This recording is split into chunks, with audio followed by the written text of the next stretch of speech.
Assalamualaikum warahmatullahi wabarakatuh. Come back again with me.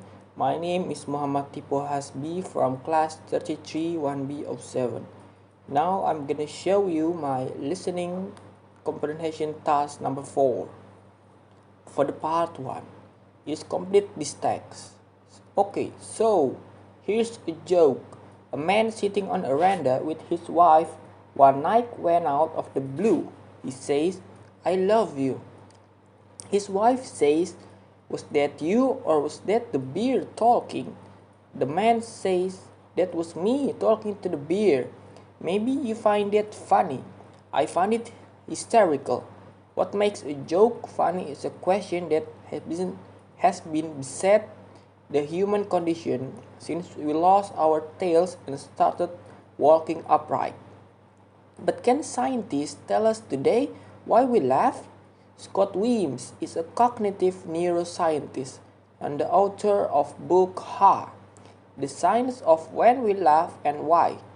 And he joins us from member station KUAR in Little Rock, Arkansas. Thanks for being with us, Scott Weems. Thank you very much for having me. Tell me a joke and let's break it down a little bit, would you? Sure. I should warn that was a scientist. I'm not trained very well to tell a joke, but I'll do my best. Alright.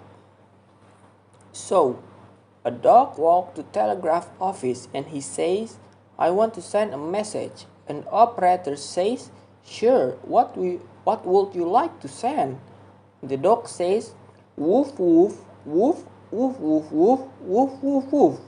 And the operator pauses a second and goes, "There's only 9. You can send the 10th woof for free." And the dog replies, "But that would make no sense. People never laugh when I tell that joke. I'm giggling here. Thank you. I wouldn't hold it against you if you didn't. Alright, I'm gonna get my comedy writing sketch part here. But you're a neuroscientist. What makes it funny?" There is one part of the brain that's worth recognizing and that's called anterior cingulate.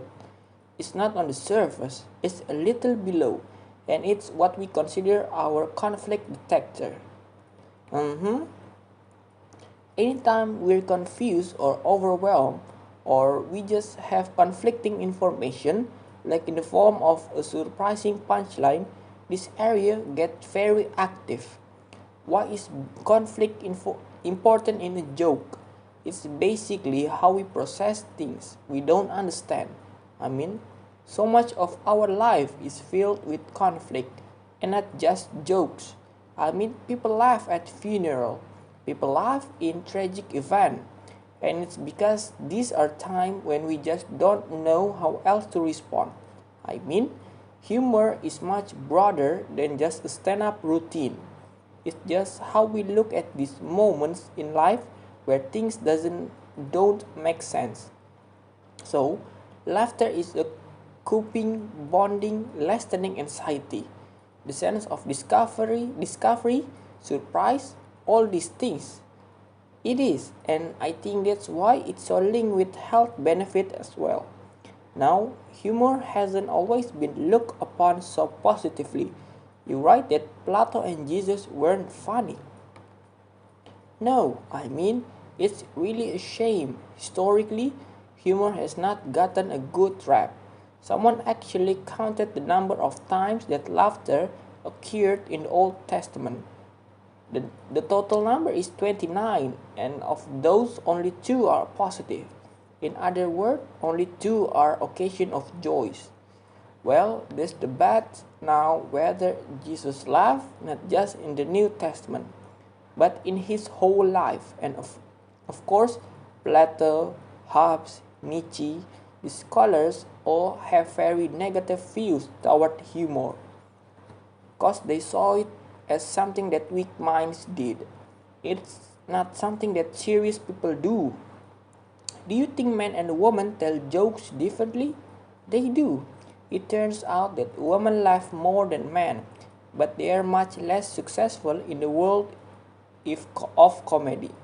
or at least there are fewer professional female comedians, which is it's a shame. And people have wondered why is this?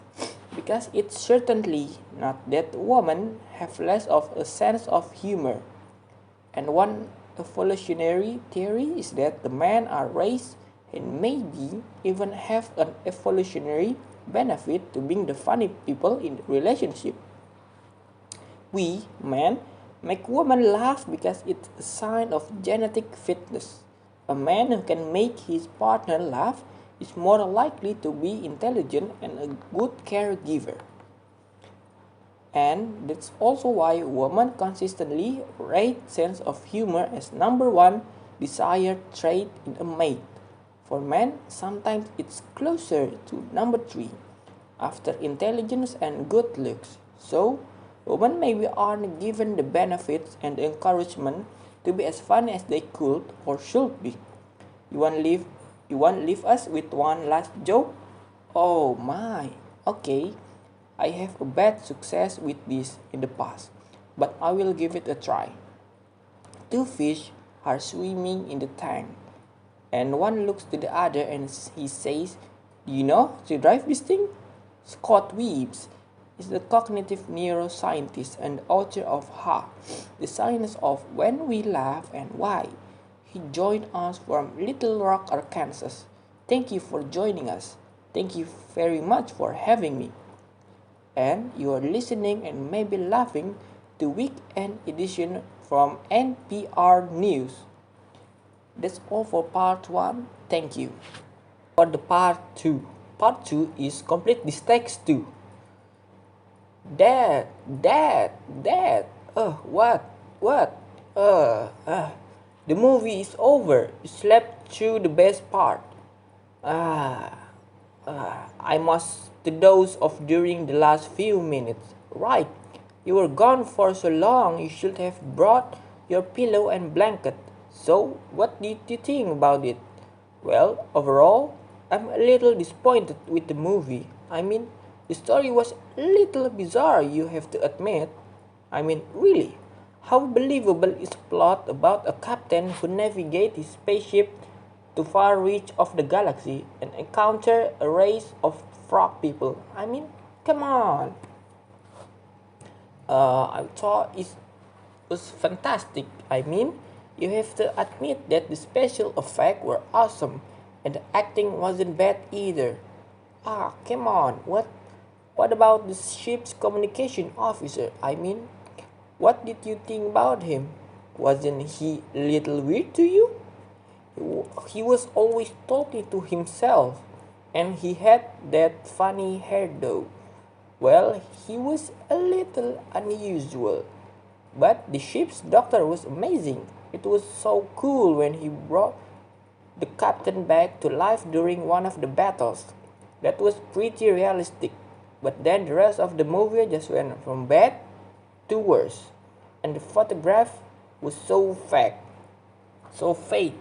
How do you know? You were snoring so loud. Neighbors probably had to close their windows. It was that bad. Well, let's go to bed. That's all for the part 2.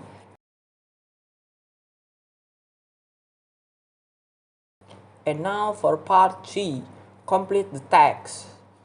It was on dreary night of November that I beheld the accomplishment of my toils.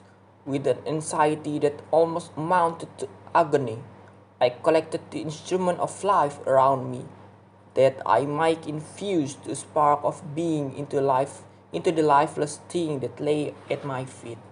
It was already 1 in the morning. The rain pattered dismally against the panes, and my candle was nearly burned out, when, by the glimmer of the half-extinguished light, I saw the dull yellow eye of the creature open. It breathed hard, and convulsive motion agitated its limb. How can I describe my emotion at this catastrophe, or how delineate the wretch whom with such infinite pains and care I had endeavored to form? His limbs were in proportion, and I had selected his features as beautiful. Beautiful, great God! His yellow skin scarcely covered the work of muscle and artery beneath. His hair was of a lustrous black and flowing, his teeth of a pearly whiteness, but this luxuriance only formed a more horrid contrast with his watery eyes that seemed almost of the same color as the dune white sockets in which they were set in his shriveled complexion and straight black lips.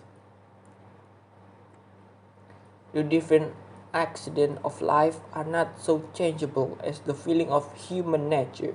I had worked hard for nearly 2 years for the sole purpose of infusing life into an inanimate body. For this I had to prize myself of fresh and health. I had desired it with an ardor that far exceeded moderation.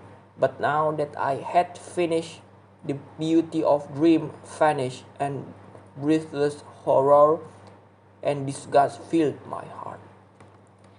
Thank you for your attention. That's all for me. Have a nice day. See you and goodbye.